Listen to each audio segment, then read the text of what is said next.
ನಮಸ್ಕಾರ ಆತ್ಮೀಯರೇ, media house ಕನ್ನಡಗೆ ಸ್ವಾಗತ. 400 ಕೋಟಿ ಅಲ್ಲ, 1,000 ಕೋಟಿ ಹಣವನ್ನ ಕರ್ನಾಟಕದ ಗಡಿಯಲ್ಲಿ ರಾಬರಿ ಮಾಡಿದ್ದಾರೆ. ಹೀಗಂತ ಹೇಳ್ತಿರೋ ಈತನ ಹೆಸರು ಸಂದೀಪ್ ಪಾಟೀಲ್. ಇಲ್ಲಿವರೆಗೆ ಸಿಕ್ಕಿರೋ ಪೊಲೀಸ್ ಮಾಹಿತಿ ಪ್ರಕಾರ ಈ ಸಂದೀಪ್ ಪಾಟೀಲ್ ಕಪ್ಪು ಹಣವನ್ನ ಬಿಳಿ ಹಣವನ್ನಾಗಿ ಮಾಡ್ತಾ ಇದ್ದ ಒಬ್ಬ ಮಧ್ಯವರ್ತಿ. ರಾಜಕಾರಣಿಗಳು, ಉದ್ಯಮಿಗಳು ಮುಚ್ಚಿಟ್ಟು ಬಚ್ಚಿಟ್ಟ ಹಣವನ್ನ ಅವರು ಹೇಳಿದ ಕಡೆಗೆ ಸಾಗಿಸೋದಕ್ಕೆ ಈತನೇ ಮಾಸ್ಟರ್ ಮೈಂಡ್. ರಾಜಕಾರಣಿಗಳು, ಉದ್ಯಮಿಗಳ ಬ್ಲ್ಯಾಕ್ ಮನಿ ಶಿಫ್ಟಿಂಗ್ ನಲ್ಲಿ ಈತನಿಗೂ ಒಂದು ಪಾಲಿತ್ತು. ಹೀಗಾಗಿ ದರೋಡೆಯಾದ 1,000 ಕೋಟಿ ಹಣದಲ್ಲಿ ಈತನ ಶೇರಿಂಗ್ ಹಣವೂ ಹೋಗಿದ್ದು, ನನ್ನ ಹಣ ಹೋದ್ರೂ ಪರವಾಗಿಲ್ಲ ಅಂತ 1,000 ಕೋಟಿ ಹವಾಲಾ ಹಣದಲ್ಲಿ ಯಾರೆಲ್ಲ ಭಾಗಿ ಅನ್ನೋ ಗುಟ್ಟನ್ನ ಈತನೇ ಹೊರ ಹಾಕಿದ್ದಾನೆ. ದೂರುದಾರ ಸಂದೀಪ್ ಹೇಳೋ ಪ್ರಕಾರ ಟ್ರಕ್ನಿಂದ ರಾಬರಿಯಾಗಿರೋ ಹಣದಲ್ಲಿ ಗುಜರಾತ್ನ ಪ್ರಖ್ಯಾತ ರಾಜಕಾರಣಿಯದ್ದೇ ಸಿಂಹಪಾಲು ಇತ್ತಂತೆ. ಆತ್ಮೀಯರೇ, ರಾಜಕೀಯ ಏನಾದ್ರೂ ಇರಲಿ, 400 ಕೋಟಿನೋ 1,000 ಕೋಟಿನೋ ಅನ್ನೋದನ್ನ ಪೊಲೀಸರೇ ತನಿಖೆ ನಡೆಸಿ ಸ್ಪಷ್ಟಪಡಿಸಬೇಕು. ಯಾವ ಪಕ್ಷದವರಿಗೆ ಸೇರಿದ್ದು, ಯಾವ ರಾಜಕಾರಣಿಗೆ ಸೇರಿದ್ದ ಹಣ ಅನ್ನೋದು ಗೊತ್ತಾಗಬೇಕು. ನಿಜ, ಕಾಂಗ್ರೆಸ್ ಸೇರಿದಂತೆ ಪ್ರತಿಪಕ್ಷದವರೆಲ್ಲ ಸಿಬಿಐಗೆ ಕೊಡಿ, ಸುಪ್ರೀಂ ಕೋರ್ಟ್ ಹಾಲಿ ನ್ಯಾಯಮೂರ್ತಿಗಳ ಸಮಿತಿಯಲ್ಲಿ ತನಿಖೆ ಆಗ್ಲಿ ಅಂತಿದ್ದಾರೆ. ಆದ್ರೆ ಮಹಾರಾಷ್ಟ್ರ ಸಿಎಂ ದೇವೇಂದ್ರ ಫಡ್ನವೀಸ್ ಎಸ್ಐಟಿ ರಚನೆ ಮಾಡಿ ತನಿಖೆಗೆ ಸೂಚಿಸಿದ್ದಾರೆ. ಮಹಾರಾಷ್ಟ್ರ ಎಸ್ಐಟಿ ಪೊಲೀಸರು 6 ಜನರನ್ನ ಬಂಧಿಸಿ 1,000 ಕೋಟಿ ರಹಸ್ಯದ ಬಗ್ಗೆ ವಿಚಾರಣೆ ಮಾಡ್ತಾ ಇದ್ದಾರೆ. ತನಿಖೆಯಲ್ಲಿ ಒಂದಷ್ಟು ಸ್ಫೋಟಕ ಅಂಶಗಳು ಸಿಕ್ಕಿದೆ. ಟ್ರಕ್ನಲ್ಲಿ ಸಾಗಿಸ್ತಾ ಇದ್ದಿದ್ದು 2,000 ಮುಖಬೆಲೆಯ ನೋಟುಗಳು.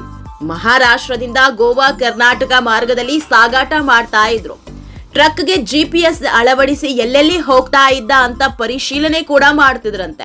ಆದ್ರೆ ಬೆಳಗಾವಿ ಚೋರ್ಲಾ ಘಾಟ್ ಬಳಿ ಸಿಗ್ನಲ್ ಸಿಗದಿದ್ದಾಗ ಹಣವಿದ್ದ ಟ್ರಕ್ ಹೈಜಾಕ್ ಆಗಿದೆ. 2025 ಅಕ್ಟೋಬರ್ನಲ್ಲಿ ಟ್ರಕ್ ಹೈಜಾಕ್ ಮಾಡಿ ಹಣ ಲೂಟಿ ಮಾಡಿದ್ದು. ಹೈಜಾಕ್ ಟ್ರಕ್ನಲ್ಲಿದ್ದ ಹಣ ತಿರುಪತಿಯಲ್ಲಿ ಬೇರೆ ಕಡೆಗೆ ಶಿಫ್ಟ್ ಮಾಡಲಾಗಿದೆ. ಕೃತ್ಯದಲ್ಲಿ ಸಂದೀಪ್ ಪಾತ್ರ ಇದೆ ಅಂತ ಕಿಶೋರ್ ಸೇಠ್ ಆರೋಪ ಮಾಡಿ ಸಂದೀಪ್ನನ್ನ ಅಪಹರಿಸಿ ಟಾರ್ಚರ್ ಕೊಟ್ಟು ಪ್ರಶ್ನಿಸಿದ್ರು ಅನ್ನೋದು ಗೊತ್ತಾಗಿದೆ. ಇನ್ನು ಟ್ರಕ್ನಲ್ಲಿ ಹಣ ಸಾಗಿಸ್ತಾ ಇದ್ದ ಹವಾಲಾ ಏಜೆಂಟ್ ವಿರಾಟ್ ಹುಡುಗರು ಕೂಡ ನಾಪತ್ತೆಯಾಗಿದ್ದು ಹುಡುಕಾಟ ನಡೀತಾ ಇದೆ. ಆತ್ಮೀಯರೇ, ಮಹಾರಾಷ್ಟ್ರ ಎಸ್ಐಟಿ ಪೊಲೀಸರು 1,000 ಕೋಟಿ ರಹಸ್ಯವನ್ನ ಬೆನ್ನಹತ್ತಿದ್ದಾರೆ ನಿಜ. ಆದ್ರೆ ಇದು ದೇಶದ ಅರ್ಥವ್ಯವಸ್ಥೆಯನ್ನೇ ಬುಡಮೇಲು ಮಾಡಿರೋ ಪ್ರಕರಣ. ಯಾಕಂದ್ರೆ ಭಾರತದಲ್ಲಿ 2,000 ಮುಖಬೆಲೆಯ ನೋಟುಗಳ ಚಲಾವಣೆಯನ್ನೇ RBI ರದ್ದು ಮಾಡಿ ಹತ್ರ 3 ವರ್ಷ ಆಗಿದೆ. ಮೇ 2023ರಲ್ಲೇ RBI 2,000 ನೋಟು ಚಲಾವಣೆಯನ್ನ ನಿಲ್ಲಿಸಿದೆ. ಸೆಪ್ಟೆಂಬರ್ 25ರವರೆಗೆ 98% 2,000 ಮುಖಬೆಲೆಯ ಪಿಂಕ್ ನೋಟುಗಳು ವಾಪಸ್ ಆಗಿದೆ. RBI ಪ್ರಕಾರ ಈಗಲೂ 5,884 ಕೋಟಿ ಮೌಲ್ಯದ 2,000 ನೋಟ್ ವಾಪಸ್ ಆಗಿಲ್ಲ. ಈಗಲೂ 2,000 ಮುಖಬೆಲೆಯ ನೋಟುಗಳನ್ನ ಎಕ್ಸ್ಚೇಂಜ್ ಮಾಡಲು RBI ನಿಯಮಗಳ ಪ್ರಕಾರ ಅವಕಾಶ ಇದೆ. ಆದ್ರೆ 2,000 ನೋಟುಗಳಿಗೆ ಸೂಕ್ತ ದಾಖಲೆಗಳನ್ನ ಸಲ್ಲಿಸಬೇಕು. ಹೀಗಿದ್ರು 1,000 ಕೋಟಿಯಷ್ಟು ಪಿಂಕ್ ನೋಟುಗಳನ್ನ ಹವಾಲಾ ಮೂಲಕ ಎಕ್ಸ್ಚೇಂಜ್ಗೆ ಆರೋಪಿಗಳು ಕೈ ಹಾಕಿದ್ದ ಅನುಮಾನ ದಟ್ಟವಾಗಿದೆ. ರಾಜಕಾರಣಿಗಳು, ಉದ್ಯಮಿಗಳು, ಅಧಿಕಾರಿಗಳು ಭಾಗಿಯಾಗಿರೋ ಸಾಧ್ಯತೆಗಳಿದ್ದು ಪ್ರಕರಣಕ್ಕೆ IT, ED, CBI ಎಂಟ್ರಿ ಆಗುವ ಸಾಧ್ಯತೆ ಇದೆ. ಆತ್ಮೀಯರೇ, ಈ ವಿಡಿಯೋ ನಿಮಗೆ ಇಷ್ಟವಾದಲ್ಲಿ ಲೈಕ್ ಮಾಡಿ, ಶೇರ್ ಮಾಡಿ, ಕಮೆಂಟ್ ಮಾಡಿ.